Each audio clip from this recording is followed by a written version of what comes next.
अब यहाँ आपको एक विंडो दिख रही है। इस विंडो के न तो टाइटल बार है और ना बॉर्डर, दोनों में से कुछ भी नहीं है, टाइटल बार और बॉर्डर। एक लिस्ट आ रही है, लिस्ट के साइड में एक लेबल पे इमेज आ रही है। लिस्ट में 4 इमेजेस के नाम आ रहे हैं, 1, 2, 3 और 4। और अभी एक इमेज आ रही है, मैंने 1 पे क्लिक किया। 1, 2, जिस पे भी मैं क्लिक करूंगा उसके अकॉर्डिंग इमेज आनी चाहिए। मतलब जैसे ही मैं लिस्ट में किसी भी आइटम पे क्लिक करूं, वैसे ही इमेज चेंज हो जानी चाहिए। तो मतलब लिस्ट पे क्लिक करते ही कुछ वर्क होना चाहिए, और वो वर्क यहाँ पे क्या है, इमेज चेंज करना। तो मुझे एक तो चाहिए जे लिस्ट और एक चाहिए जे लेबल। तो मैंने यहाँ पे एक नया लिस्नर यूज किया है। कौन सा listener? List selection listener. List में से जब भी किसी आइटम को सेलेक्ट किया जाता है, उस केस में होगा list selection event. List selection event को हैंडल करने के लिए जो लिस्नर काम में आता है, वो है लिस्ट सिलेक्शन लिस्नर। और लिस्ट सिलेक्शन लिस्नर जो है वो javax.swing.event पैकेज के अंदर होता है। अभी तक तो जो अपन ने किए हैं उसमें से काफी सारे java.awt.event में थे। ये वाला जो लिस्नर है ये javax.swing.event पैकेज के अंदर होता है। एक मैंने JList ली LST1, एक JLabel लिया LBL1। फिर मैंने यहाँ टाइटल सेट करने के लिए ये कॉल किया super using list selection listener. फिर मैंने यहाँ पे साइज सेट किया, लेआउट सेट किया। फिर मैंने एक स्ट्रिंग एरे बनाई, उसमें 4 इमेजेस के नाम दिए। फिर लिस्ट को मेमोरी अलोकेट करते हुए वो एरे पास कर दी। तो ये लिस्ट का एक और कंस्ट्रक्टर है जिसको अपन एरे पास कर सकते हैं, स्ट्रिंग एरे। जो अपन ने कल किया था वो था स्ट्रिंग को अपन डिफॉल्ट लिस्ट मॉडल क्लास का ऑब्जेक्ट पास करते हैं। वहां मुझे चेंजेस करवाने थे, ऐड करने थे एलिमेंट, रिमूव करने थे, इसलिए मैंने वैसा किया था। यहाँ मुझे सिर्फ आइटम्स डिस्प्ले करने हैं, तो सारे आइटम्स को एक स्ट्रिंग एरे में स्टोर करो और फिर जे लिस्ट के कंस्ट्रक्टर को वो पास कर दो। फिर मैंने जे स्क्रॉल पिन बनाई, मुझे स्क्रॉलिंग की फैसिलिटी चाहिए, उसमें लिस्ट ऐड करी। फिर जे स्क्रॉल पिन पीपी का साइज सेट करा और उसको ऐड करा। फिर मैंने एक इमेज आइकन बनाया और लेबल को मैंने वो इमेज आइकन पास कर दिया। लेबल पे बाय डिफॉल्ट 1.gif आएगी। जे लेबल को मेमोरी अलोकेट करने के बाद मैंने सेट बॉर्डर का यूज करके जे लेबल पे बॉर्डर अप्लाई किया, रेड कलर का 5 विड्थ का। लिस्ट में बाय डिफॉल्ट कौन सा आइटम सेलेक्टेड आना चाहिए? lst1.setSelectedValue 3, true. तो 3 जहां पे भी होगा वो सेलेक्ट हो जाएगा। फॉल्स पास कर देंगे तो डीसेलेक्ट हो जाएगा। तो 3, ट्रू मतलब जहां जो भी 3 आइटम जहां भी दिखे उसको सेलेक्ट कर दे। अब अपने केस में बाय डिफॉल्ट 3 वाली इमेज सेलेक्ट आ रही थी। अब लिस्ट में से किसी भी इमेज पे क्लिक करने पे वो इमेज डिस्प्ले होनी चाहिए जे लेबल। तो लिस्ट के साथ में ऐड करेंगे लिस्ट सिलेक्शन लिस्नर। जे लिस्ट के साथ में ऐड किया लिस्ट सिलेक्शन लिस्नर। फिर जे लेबल को भी ऐड कर दिया मैंने। अब मैं ये चाह रहा हूं कि फ्रेम के टाइटल बार और बॉर्डर नहीं आए, तो फंक्शन होता है सेट अनडेकोरेटेड। अनडेकोरेट करना मतलब डेकोरेशन हटाना। डेकोरेशन का मतलब होता है टाइटल बार और बॉर्डर। टाइटल बार और बॉर्डर दोनों नहीं आएंगे अगर आपने सेट अनडेकोरेटेड में ट्रू कर दिया। तो इस फंक्शन को आप कॉल सेट विजिबल से पहले ही कर सकते हो। अगर आपने सेट विजिबल के बाद इसको कॉल किया तो रन टाइम एरर आएगा। तो अगर आप चाहते हो कि फ्रेम के टाइटल बार और बॉर्डर नहीं आए, तो फ्रेम को अनडेकोरेट करना पड़ेगा, उसके डेकोरेशंस हटाने पड़ेंगे, मतलब टाइटल बार और बॉर्डर। डेको हटाने के लिए सेट अनडेकोरेटेड फंक्शन को ट्रू पास करना होता है। सेट अनडेकोरेटेड को आप सेट विजिबल से पहले ही कॉल कर सकते हैं। अब मैं चाह रहा हूं कि इस लिस्ट में से एक ही आइटम सेलेक्ट किया जा सके। List one dot set selection mode list selection model dot single underscore selection, मतलब अब इस लिस्ट में से एक ही आइटम सेलेक्ट किया जा सकता है। अब मैं ये चाह रहा हूं कि लिस्ट में किसी भी इमेज पे क्लिक करते ही वो लेबल पे डिस्प्ले हो जाए, तो उसके लिए अपन ने लिस्ट सिलेक्शन लिसनर इंटरफेस को इम्प्लीमेंट किया है। तो जैसे एक्शन लिसनर में एक्शन परफॉर्म्ड होता है, लिस्ट सिलेक्शन लिसनर में जो मेथड होता है उसका नाम है वैल्यू चेंज्ड, वो आपको क्लास में बनाना पड़ेगा। अब इसमें मुझे ये पता लगाना है कि कौन से इमेज पे क्लिक किया गया, मतलब कौन सी इमेज अभी सेलेक्टेड है, कौन सी इमेज का नाम। उसके लिए JList का मेथड है गेट सेलेक्टेड वैल्यू। जिस भी इमेज को मैंने सेलेक्ट किया है, गेट सेलेक्टेड वैल्यू वो रिटर्न करेगा। उसको स्ट्रिंग में टाइप कास्ट करके मैंने J में असाइन कर दिया। तो जिस भी इमेज का नेम सेलेक्टेड है 1 2 3 या 4 वो J में आ जाएगा। अब मुझे वो इमेज लेके आनी है, तो मैंने F फोल्डर का नाम जो भी है जहां मेरी इमेज है वो प्लस J कंबाइन किया और उसके बाद एक्सटेंशन लगाया, तो ये इमेज का पूरा नाम और पाथ K में आ जाएगा। फिर मैंने इमेज आइकन क्लास का ऑब्जेक्ट बनाते हुए K पास कर दिया, तो इमेज आइकन में वो इमेज आ गई। उसके बाद मैंने लेबल के सेट आइकन से वो इमेज लेबल पे डिस्प्ले कर दी। साहिल ने JList के और भी मेथड्स होते हैं। अगर जो आइटम सेलेक्टेड है उसका इंडेक्स चाहिए तो गेट सेलेक्टेड इंडेक्स। अगर मुझे जितने भी आइटम सेलेक्टेड हैं उन सब की एरे चाहिए, वो सब एक एरे में चाहिए, उन सब के इंडेक्स नंबर, तो मेथड है गेट सेलेक्टेड इंडिसेस। ये रिटर्न करता है इंट टाइप की एरे जिसमें जो भी आइटम सेलेक्टेड हैं उनके इंडेक्स नंबर आएंगे। ये तो JList के और मेथड्स हैं जिनको अपन ने अभी प्रोग्राम में यूज नहीं किया। ऐसे ही डिफॉल्ट लिस्ट मॉडल के भी और मेथड्स होते हैं।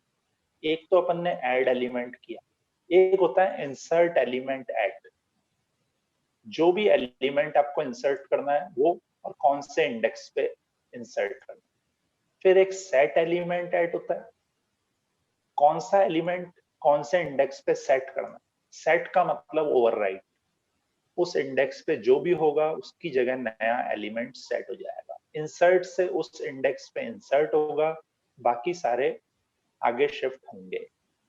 फिर अगर मुझे सर्च करना हो इंडेक्स ऑफ, कौन से एलिमेंट को सर्च करना है और कौन से इंडेक्स से सर्चिंग शुरू करनी है, ये इंडेक्स रिटर्न करेगा, जहां मिला ऑब्जेक्ट उसका, नहीं मिला तो -1।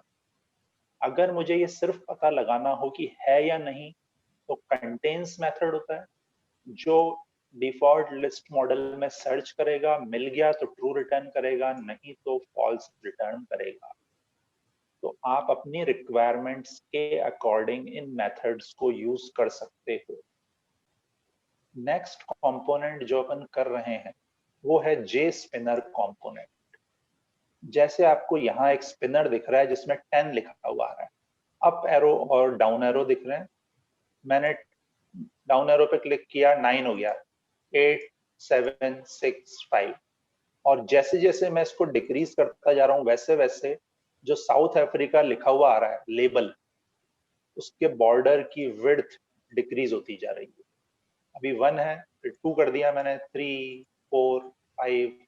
तो जैसे जैसे मैं स्पिनर की वैल्यू इंक्रीज कर रहा हूं तो जो साउथ अफ्रीका लिखा हुआ आ रहा है उसका बॉर्डर जो है उसकी विड्थ इंक्रीज होती जा रही है, और एक टाइम आके ये इंक्रीज होनी रुक गई 20 पे।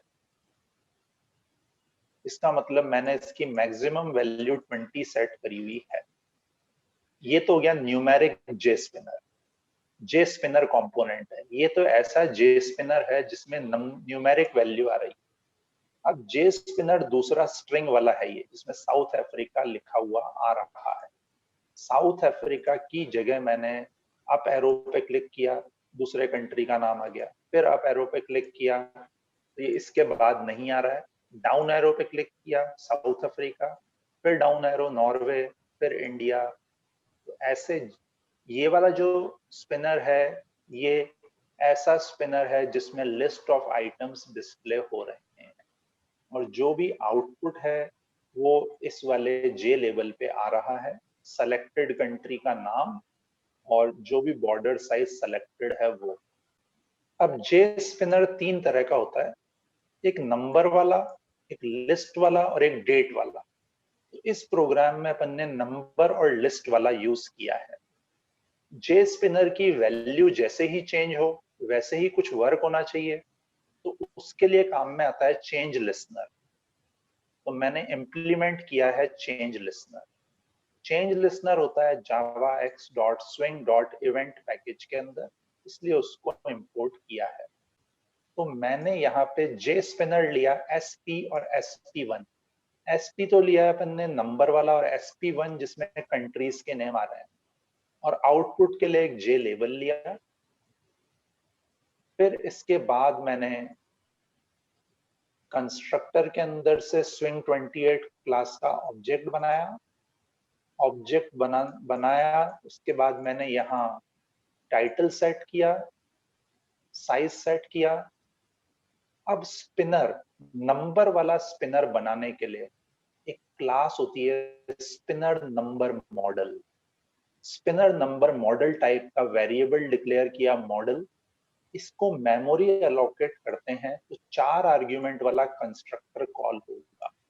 पहला आर्ग्यूमेंट बाय डिफॉल्ट क्या वैल्यू आनी चाहिए, दूसरा आर्ग्यूमेंट मिनिमम वैल्यू जो मैंने 1 दी है, तीसरा आर्ग्यूमेंट मैक्सिमम वैल्यू जो मैंने 20 दी है, और चौथा आर्ग्यूमेंट जब अपन अप एरो और डाउन एरो पे क्लिक करें तो कितने कितने से इंक्रीमेंट डिक्रीमेंट होना चाहिए, मतलब स्टेप साइज।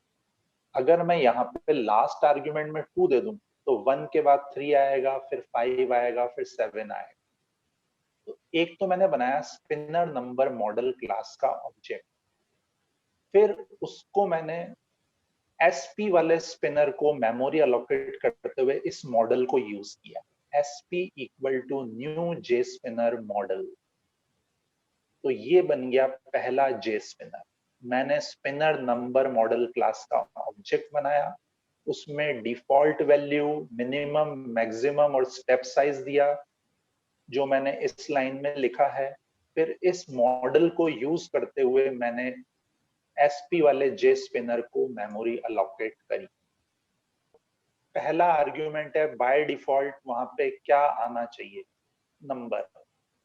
दूसरा आर्ग्यूमेंट जे स्पिनर की मिनिमम वैल्यू, तीसरा मैक्सिमम वैल्यू, चौथा आर्ग्यूमेंट कितने कितने से इंक्रीमेंट डिक्रीमेंट होना चाहिए। तो अगर मैं यहाँ 1 की जगह 4 दे दूं तो अभी 3 बाय डिफॉल्ट वैल्यू आ रही है, तो 3 में 4 का इंक्रीमेंट होगा 7, फिर 11, इस तरीके से इंक्रीमेंट और डिक्रीमेंट। सेकंड स्पिनर अब अपन देखें तो मैंने यहां लिखा, शायद वीडियो, नेक्स्ट मैंने यहां लिखा स्पिनर लिस्ट मॉडल। अगर मुझे लिस्ट वाला स्पिनर चाहिए तो स्पिनर लिस्ट मॉडल क्लास का ऑब्जेक्ट बनाना पड़ेगा। Spinner list model model 1 equal to new spinner list model countries. इसको मैंने कंट्रीज नाम की एरे पास कर दी। ये कंट्रीज नाम की एरे है जिसमें सारे कंट्रीज के नेम है। तो पहले मैंने कंट्रीज नाम की एरे बनाई, फिर स्पिनर लिस्ट मॉडल को वो एरे पास कर दी। इसके बाद मैंने यहां जे स्पिनर, SP1 वाले जे स्पिनर को मेमोरी अलोकेट करते हुए मॉडल 1 दिया। तो मॉडल 1 कंट्रीज पे बेस्ड है। कंट्रीज एरे में जो भी नेम्स हैं वो SP1 के अंदर आ जाएंगे। पहली लाइन है मैंने कंट्रीज एरे बनाई जिसमें कंट्रीज के नेम स्टोर किए। दूसरी लाइन मैंने स्पिनर लिस्ट मॉडल क्लास का ऑब्जेक्ट बनाया जिसमें मैंने कंट्रीज नाम की एरे पास करी। फिर मैंने इस वाले स्पिनर पे बेस्ड, इस वाले मॉडल पे बेस्ड स्पिनर बनाया SP1। तो SP1 में कंट्रीज के नेम्स आएंगे। अब मुझे स्पिनर पे की वैल्यू चेंज होते ही कुछ वर्क होना चाहिए, तो दोनों स्पिनर के साथ में चेंज लिसनर ऐड किया। लेबल को मेमोरी अलोकेट करके बाय डिफॉल्ट उसमें जो भी अपने को चाहिए वो दिया मैंने यहाँ। फिर लेआउट सेट किया मैंने, फ्लो लेआउट, और फिर SP और SP1 इन दोनों जे स्पिनर को ऐड किया। फिर मैं ये चाह रहा हूं कि बाय डिफॉल्ट स्पिनर 1 की वैल्यू 10 आनी चाहिए, स्पिनर 2 की वैल्यू साउथ अफ्रीका आनी चाहिए। तो SP.set value 10, SP1.set value south Africa, इसलिए बाय डिफॉल्ट साउथ अफ्रीका आ रहा था। फिर मैंने लेबल को ऐड किया और सेट विजिबल ट्रू। इसमें